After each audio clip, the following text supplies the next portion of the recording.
lot of you guys might be thinking that it's taken longer than you thought it would to get to this memory.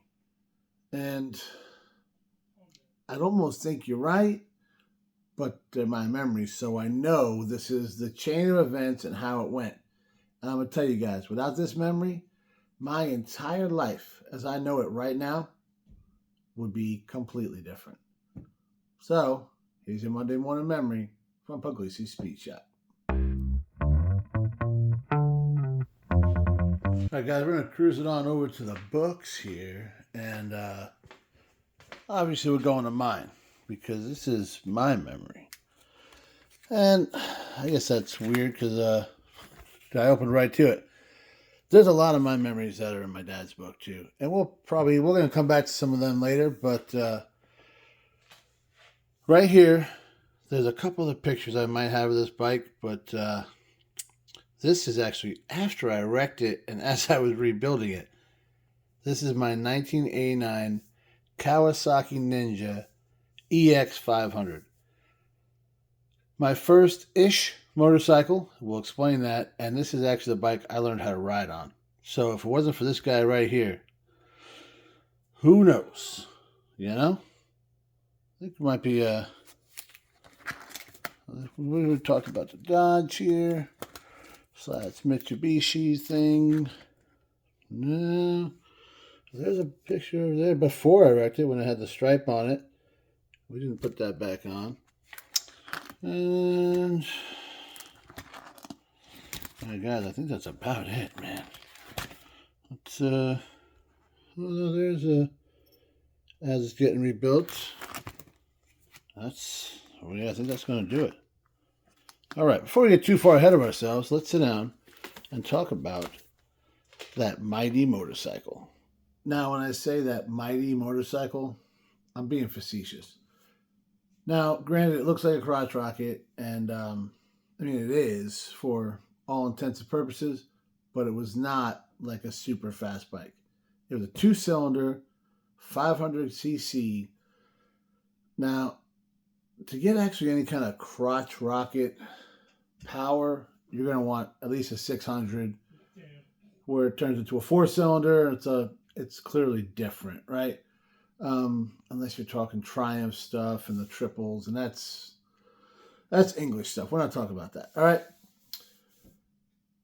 This bike, I thought was the coolest thing ever because it's the first thing I ever rode. It was 1999.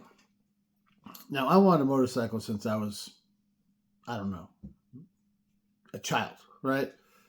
However, my father had a really bad motorcycle accident when I was about a year and a half old. Then my brother was about 2 weeks old, and my mom went through a whole bunch of stuff with my dad getting healed up and didn't want us on motorcycles. So that's how that was happening. So, much like when I wanted my first tattoo, I had to wait till I moved out of the house and could kind of do stuff on my own, you know? This one took a little longer because Megan wasn't a huge fan of bikes, and honestly, she doesn't ride with me. It's not her thing. Nothing wrong with that. Doesn't hold me back, and she ain't mad when I'm out riding. So that's perfect, right? Well, I had no idea. I didn't understand anything about bikes, guys. I had no idea. I knew you twisted the throttle, and then like there was a brake somewhere, and maybe one on your foot. I didn't really know. Apparently, I got to tell you another story, guys. I wasn't the only one that didn't know, because we were helping my brother-in-law move, okay? And there was a motorcycle on the trailer. His father-in-law used to do repos, and the bike was there, right? We move it out. We put all the furniture in. We go to move it back. I say I had nothing to do with this. I had no idea how to ride a motorcycle. I thought Jimbo did. Because if you guys know Jimbo at all, there's no reason you wouldn't think. I mean, he's just that guy. You figure, you could picture him, on the bike doing his thing. So he jumps on it, and he's going to put it back in the trailer. And that just made sense to me. Well, he fires this thing up, and now, hindsight being 2020, it's on the high idle. He rips the throttle, dumps the clutch, and this thing went pow. It was like a Kawasaki Vulcan or something like that. So it was like right now power, the shaft, and just boom, he's up. And guys, he's trying to steer this thing. It was, I mean, at first I'm thinking this guy is, now he's showing off when he actually, there wasn't. Somehow, by the grace of God, he puts the front wheel down before it actually hits this car in the parking lot. And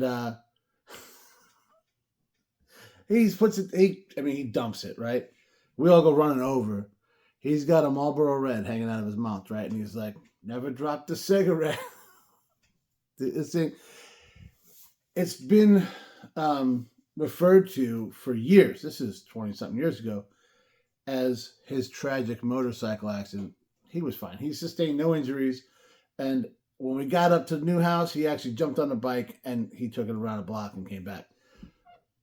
Jumped right back on it, right? So we tell this story all the time, and this was before I knew how to ride a bike. So I was like, maybe I'm going to think twice about this, right? Well, fast forward, I don't know, a year or so, and yeah, that one was probably 98. So it's 99, yeah. And we, my buddy Greg, you guys can hear me talk about him a lot because we're getting into the era where me and him hung out a ton. So he bought that Ninja first. He bought it $300. It was wrecked once before. It had an R title. The bars were kind of like this. Some of the plastics were cracked. It wasn't bad. Had a good look to it. It was white with red wheels and had a black and red stripe down the tank and the same thing down the side fairing. It wasn't bad. The engine was black. The exhaust was black. It looked clean. It was $300, guys. All right. So he ran it for a while, and he was looking at getting a new bike. We were talking about that, and I said, "Man, I really want to get a bike." And he's like, "Well, why don't you buy this one?" And I was like, "Well, okay, yeah, maybe, I don't know, maybe how to ride one." So the Navy makes you take a class and stuff, and well, I wasn't really too into that at that point in the game. I should have been, but I wasn't. All right, we live and learn, guys. So I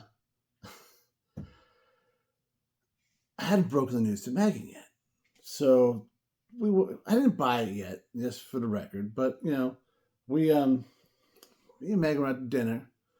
I don't want to tell you where we were because it's kind of embarrassing, but it was the Italian McDonald's, if you will. And when we were there, we're eating, and she says to me, I'm kind of thinking about maybe having a kid. And we were married for about 3 years this time, 2 years, and we owned a house, and we had it all figured out, so we thought. And I was thinking the same thing, but I saw a window. Andrew loves this story. So I say, I've been thinking about buying a motorcycle. She said, "What the hell are you talking about?" That's what I thought. We were just saying things we want to do. And she's like, what do you think about having a kid? I said, "That'd be cool too." So we decided to have a kid and for me to get a motorcycle. This is a win-win for me, guys. All right. So the next day, Megan comes home from work and there's a motorcycle in the driveway. And she's like, "Whose motorcycle is that?" I said, "Well, it's mine." It wasn't yet, but I wanted to see. And she's like, "Oh, okay, whatever." And I was like, "Actually, it's Greg's, but I'm thinking about buying it." I kind of told the story. So before I got the bike there, Greg actually taught me how to ride it. He explained everything to me, and then I got on a bike and I just went down the road and I turned around and came back, and turned around and came back. And then back and forth, I learned how to turn, and it's like, kind of, he told me the basics and told me what was up and taught me a little bit, and I kind of figured the rest out for myself. He would say, "Hey man, take the bike, go ahead, go wherever." And I did. I just went riding all over the damn place and learned how to ride a motorcycle. I end up, he buys a newer bike. Actually, bought a brand new bike. He bought a Suzuki Intruder Volusia 800. Beautiful bike, really was. And he was looking at Harleys and stuff, but the prices, guys, and we were young, so this seemed like, and this bike it was beautiful. So he picks this bike up. I give him 300 for that one, and I start riding this thing. And guys, I used to go 90 miles one way to work from the house in Adelanto up to Channel Lake. And I was driving the 5-liter. I drove the Neon until it blew up. I was driving the Dodge truck. That's why the I don't remember exactly when I got this thing. I guess it was because I kind of had it for a while before I bought it from him. So that's why I'm kind of. And I did buy another bike before I officially bought this one from Greg. But we'll talk about that another time because that's the whole ordeal.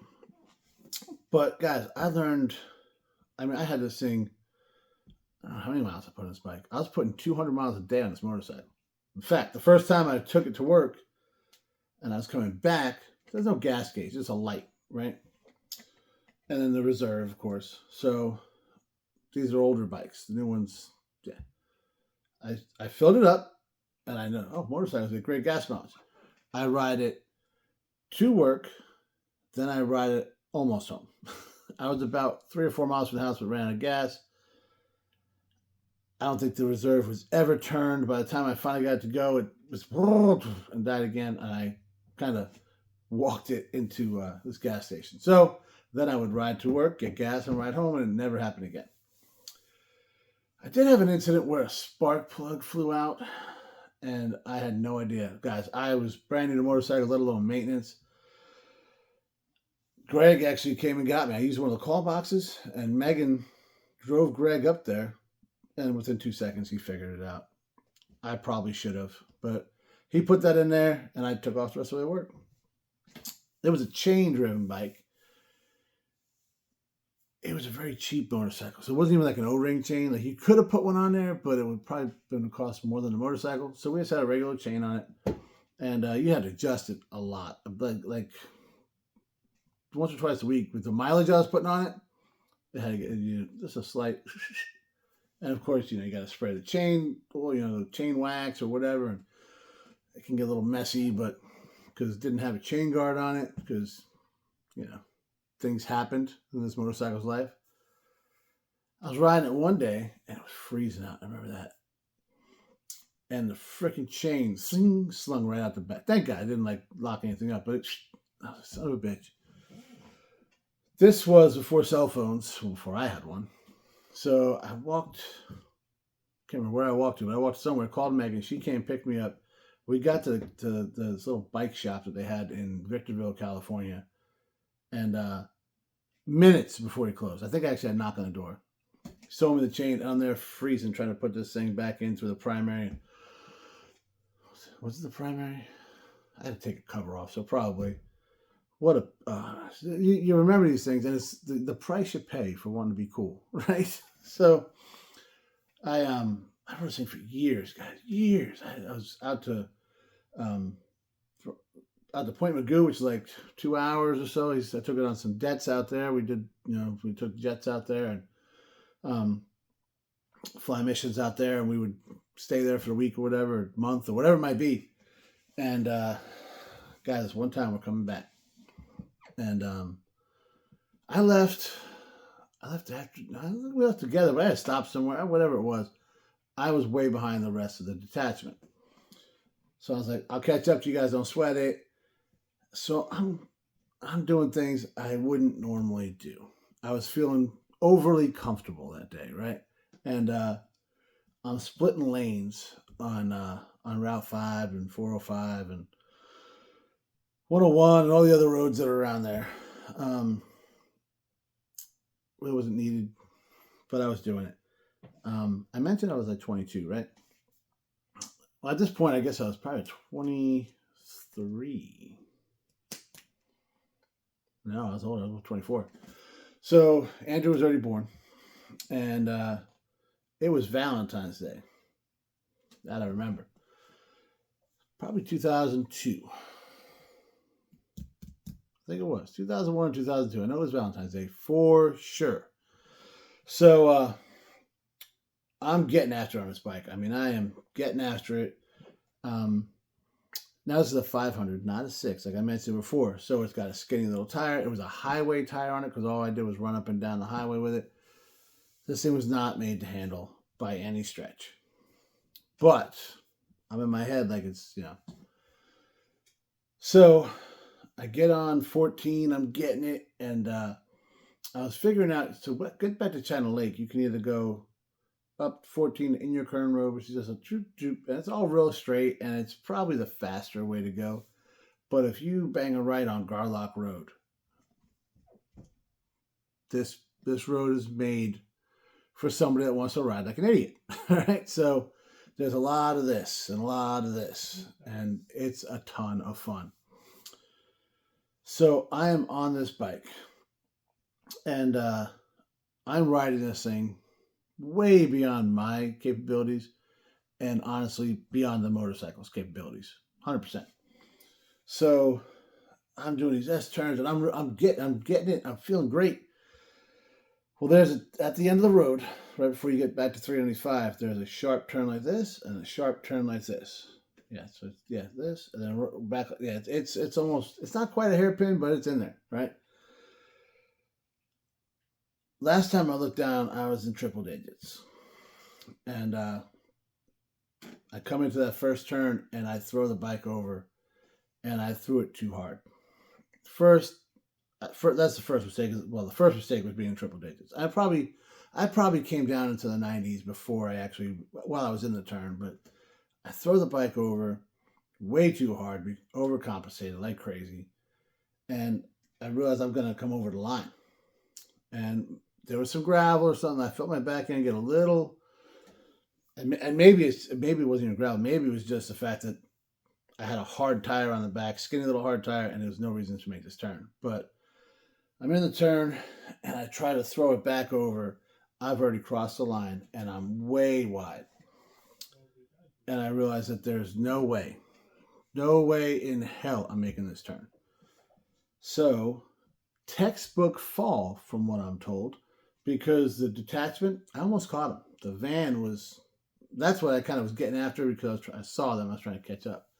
They saw the last me go over, and then I stood the bike up, and I said, well, let me ride into the desert. Otherwise I'm going to come down and, who knows, right? Well, as soon as I hit that sand, guys, boom, and that bike sent me. God knows how far I was way in the desert. And I tucked and rolled, and I landed right on his shoulder, and boom, boom, boom, and I rolled for what felt like ever. I come to rest, and I'm like, okay, I'm alive. And I hear kagoom, kagoom, kagoom. And I look, and that bike is coming right at me, end over end. And I dive out of the way. It lands right where I was. So I'm like, wow, all right. So I stand up, and I fall down. And I stand up, and I fall. I hit my knee on the bars coming over. And, when you bang your knee, you just can't, just kept trying to stand up. Couldn't do it. Luckily, they turned around, came and got me. And I remember the chief telling me, he's like, all right, listen, you okay? Okay. I'm moving around. I'm all right. I'm going to take my helmet off and get I'm okay. But guys, I had a full face on, all here, destroyed. Just oh man. I didn't even hit the road, but just coming. So, something to be said about that, right? And, yeah, I remember telling him, hey, we got to do a safety report. We got to do this. We got to do this. And I says, Chief, for both of us, let's not do that. And he said, do you have a license? Well, I think I had a permit. It was a whole thing trying to transfer to California, and I just, never really got that done at that point. And I hadn't taken the safety course. I hadn't done it. The bike wasn't, I think it was still in Greg's name. Things you do when you're younger.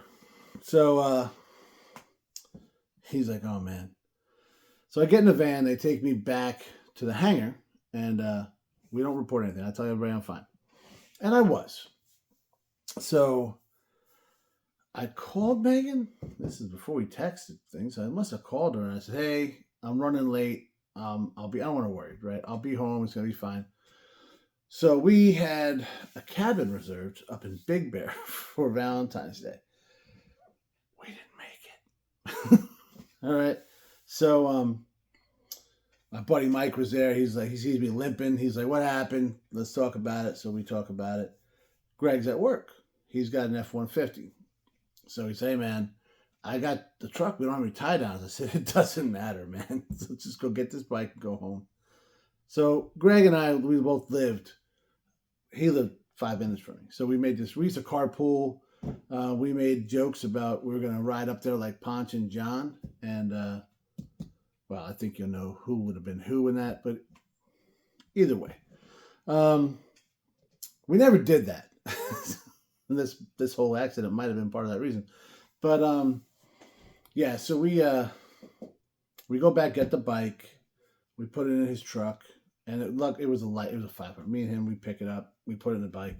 Put it in the back of the truck. And it slid around back there a little bit until we get home. I tell Megan I'm fine. She don't want to hear it. She wants to go to the hospital. And we unload the bike. I wanted to ride it back, guys. But the brake lever, the clutch lever, the brake, the foot brake was everything was ruined. There was no controls that I could get to. So obviously I didn't do that. Well, I'm telling Megan I'm fine. Let's go to Big Bear. She's like, "You can't walk down the hallway. You're gonna walk up a mountain." So I keep telling them I'm gonna be fine. She called my parents. Okay, my father gets on the phone. And if I had a nickel for every time I heard, "Joel, what are you, an asshole?" So I said, "What's the matter, Dad? I'm good." "You ain't good. Go to the hospital. What's the matter with you? You got free medical. Go to the hospital." Well, I didn't want to report to the Navy that I was in a motorcycle accident when I didn't take the class. And he won that argument. I got Megan at me. I got my mom. And so, okay, my dad. I said, "All right, let's go." So we go to the hospital. I told them I was in a dirt bike accident because I didn't have any road rash or nothing. So that was good. And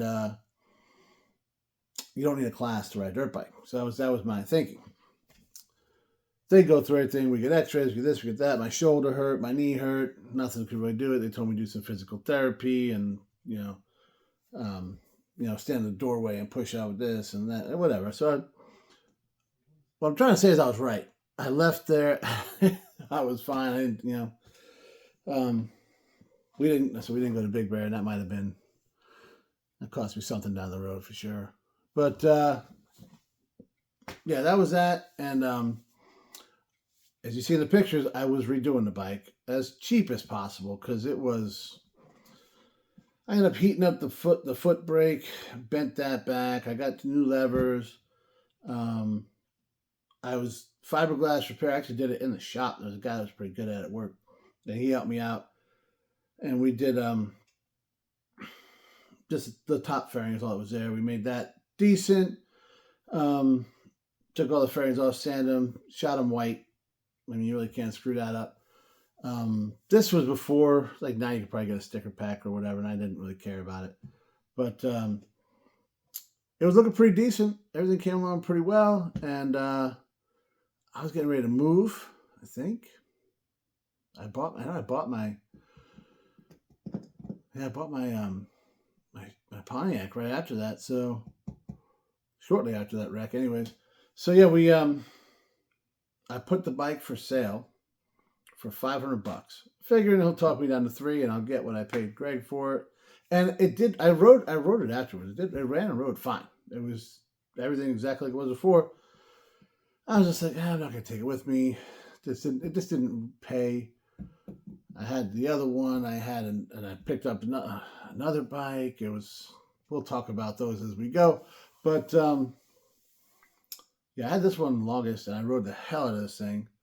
But yeah, so I sold this guy. He came up. It was cold that day.